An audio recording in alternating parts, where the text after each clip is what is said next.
한때 카리브해의 진주라 불렸던 나라가 있습니다. 하늘은 눈이 시리게 파랗고 음악은 골목마다 흘러넘쳤고 사람들은 마치 춤을 추듯 해피하게 살았습니다. 그러나 지금 그곳엔 자유가 없습니다. 웃음은 가난 속에서 빛발했고 그들의 행복은 허기와 감시 속에서 웅크리고 있습니다. 1959년 한 남자가 혁명을 외치며 무대를 장악했습니다. 그는 정의를 말했고 평등을 약속했습니다. 그리고 모두가 꿈꾸던 이상향을 건설하겠다고 선언했죠. 하지만 그가 가져온 건 낙원이 아니라 감옥이었습니다. 쿠바! 이 나라는 60년 넘게 단 한 정당의 손아귀에 갇혀 말할 자유를 잃었고 떠날 권리마저 빼앗겼습니다. 노동자들은 굶주렸고 젊은이들은 바다를 건넜습니다. 그리고 그 모든 비극은 혁명이라는 이름으로 정당화되었죠. 과연 이 나라의 진짜 혁명은 있었던 걸까요?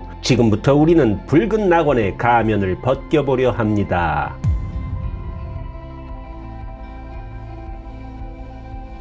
쿠바는 처음부터 독립된 나라가 아니었던 곳이었습니다. 16세기 이 섬은 스페인 제국의 식민지가 되었고 수백 년간 설탕과 노예의 땅으로 전락했습니다. 그 풍요의 이면에는 피 흘린 원주민들과 아프리카 노예들의 고통이 있었죠. 그러나 1898년 스페인과 미국의 전쟁에서 스페인이 패배하며 쿠바는 스페인으로부터 독립했지만 그 자유는 오래가지 않았습니다. 미국이 곧바로 쿠바의 실질적 지배자가 되었기 때문입니다. 플랫 수정조항이라는 조항을 통해 미국은 쿠바의 정치와 군사에 깊숙이 개입했고 쿠바는 명목상의 독립국일 뿐 실질적으로는 미국의 뒷마당이었습니다. 1920년 미국의 금주법이 시행되자 술을 팔 수 없는 미국 마피아들은 새로운 낙원을 찾습니다. 그곳이 바로 쿠바 하바나였죠.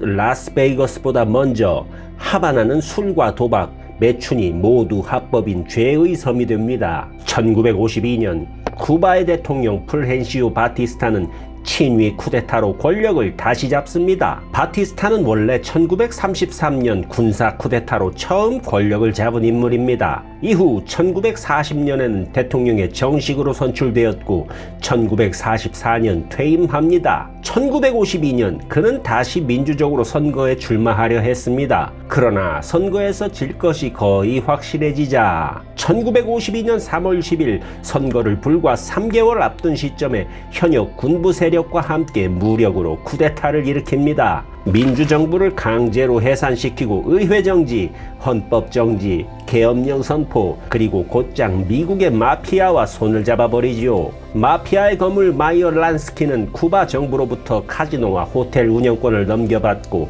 거대한 돈 세탁과 뇌물 시스템을 구축합니다. 대다수의 쿠바인들은 농촌에서 굶주리고 있었고 도시는 마약과 폭력, 부패로 썩어가고 있었습니다. 하바나는 빛이 났지만 그 그림자는 너무나도 깊었죠. 이 혼탁한 시대에 한 청년이 등장합니다. 변호사 출신의 젊은 이상주의자, 이름은 피델 카스트로. 카스트로는 처음엔 평화적으로 시작했습니다. 바티스타 정권의 부정선거를 고발하며 법의 이름으로 싸우려 했지만 법은 이미 권력의 하수인이 되어 있었지요. 그는 결단을 내립니다. 말이 통하지 않는 자들과는 총으로 이야기해야 한다. 피델 카스트로는 당시 26살의 젊은 변호사였고 바티스타의 군사 쿠데타에 분노한 반정부주의자였습니다. 그는 160여 명의 청년들과 함께 산티아고 데 쿠바에 위치한 몬카다 병영을 기습 공격합니다. 이 작전은 바티스타 정권에 대한 무장 봉기의 신호탄이었죠. 그러나 준비 부족, 무기 열세, 계획 미숙 등으로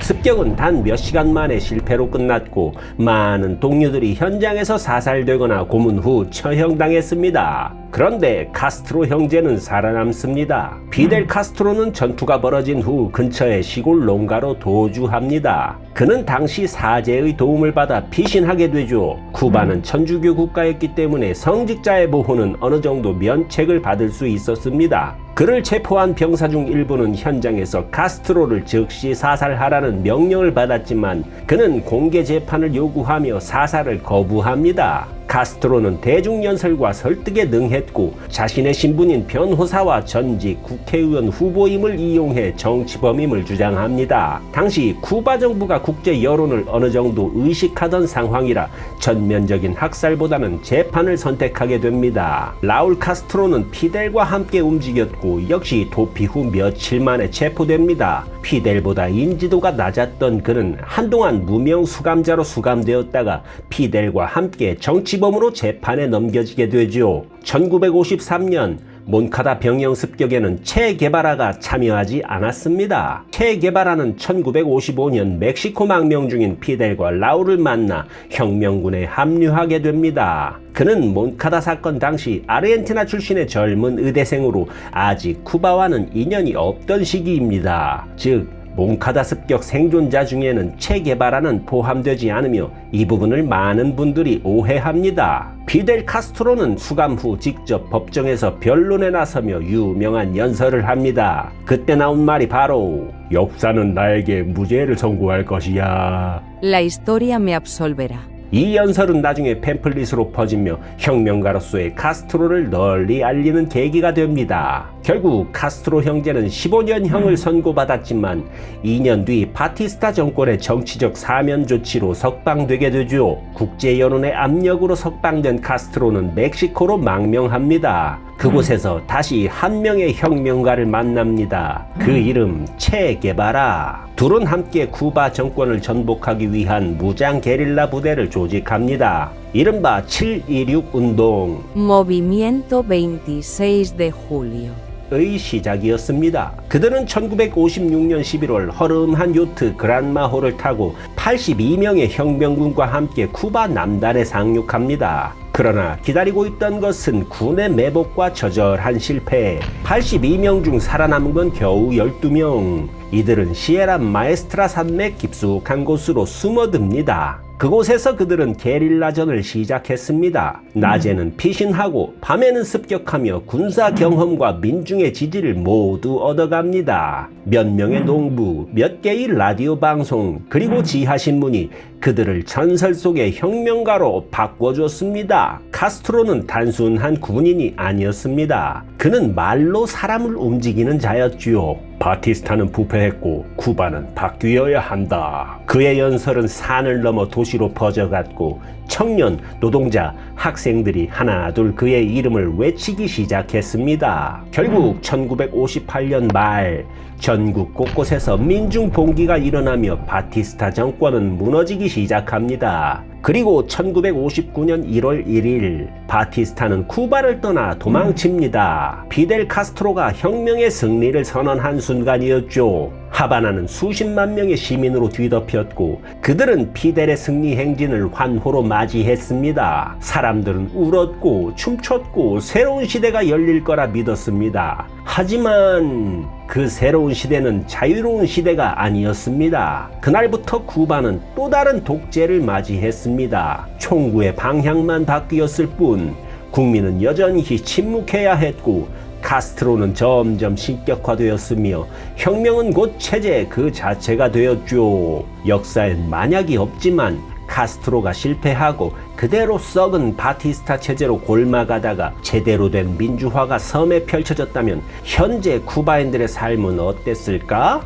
가끔 생각해봅니다. 쿠바 공산당은 곧바로 모든 언론을 국유화하고 정부의 비판적인 언론은 폐쇄하거나 기자들을 체포했습니다. 지금도 쿠바에서는 정권을 비판하는 글 하나로 수년간의 징역형을 받습니다. 자유라는 단어는 말할 수 있어도 실제로 누릴 수는 없게 되었죠. 피델은 농업과 산업 모두를 국유화하고 계획경제 체제를 도입했습니다. 마르크스의 질병과도 같은 사상을 추구한 것입니다. 자유시장은 사라졌고 식료품은 배급표로 나눠 먹어야 했지요. 소련이 붕괴한 1991년 이후 쿠바는 극심한 굶주림과 전력난을 겪게 됩니다. 혁명의 대가는 굶주림이었습니다. 정부가 자국민들에게 소고기 섭취를 금지할 정도로 피폐했습니다. 수많은 쿠바 국민들이 바다를 건너 미국으로 망명하려 했지만 정부는 국민들의 출국을 엄격히 통제했습니다. 쿠바에서 미국까지의 거리 단 150km. 하지만 그 짧은 바다를 건너다 목숨을 잃은 사람이 셀 수 없이 많습니다. 쿠바에선 떠나는 것조차 허락되지 않았습니다. 쿠바에는 선거가 있습니다. 하지만 그 선거에는 단 하나의 정당,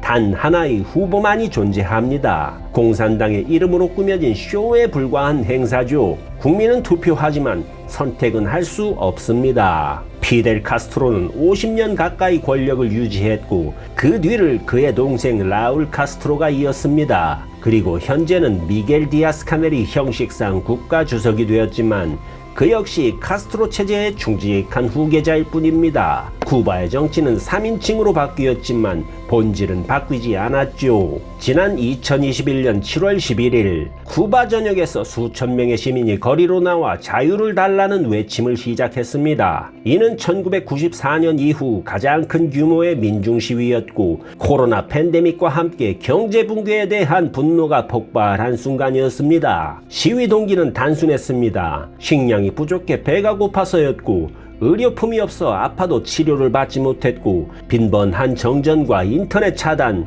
그리고 공산 정권의 억압적 통치에 대한 불만이었습니다. 특히 수도와 중소도시 곳곳에서는 자유와 변화를 외치는 구호가 울려 퍼졌죠. 그러나 정부는 곧바로 무자비한 탄압을 시작했습니다. 미겔 디아스 캐넬 대통령은 혁명을 지키라며 폭력 대응을 지시했고 보안군은 곧바로 시위대를 향해 돌진했습니다. 시위 진압 과정에서 사망자가 발생했고 수백 명이 체포되었으며 일부 기록에 따르면 체포 인원은 최소 700여 명 이상, 400에서 500명 이상의 구금자가 발생했습니다. 구금된 시위자들은 약식 재판 후 수년형을 선고받거나 불법적 구금 상태에 놓였습니다. 공공질서 위반, 선동 등의 모호한 죄명으로 다뤄졌고 최소 처벌이 4년에서 최대 30년까지 이어진 사례도 존재합니다. 구금 중에 벌어진 일들은 감히 인간에게 벌어진 일이라 보기 힘들 만큼 참혹했습니다. 수감자들은 자전거 자세,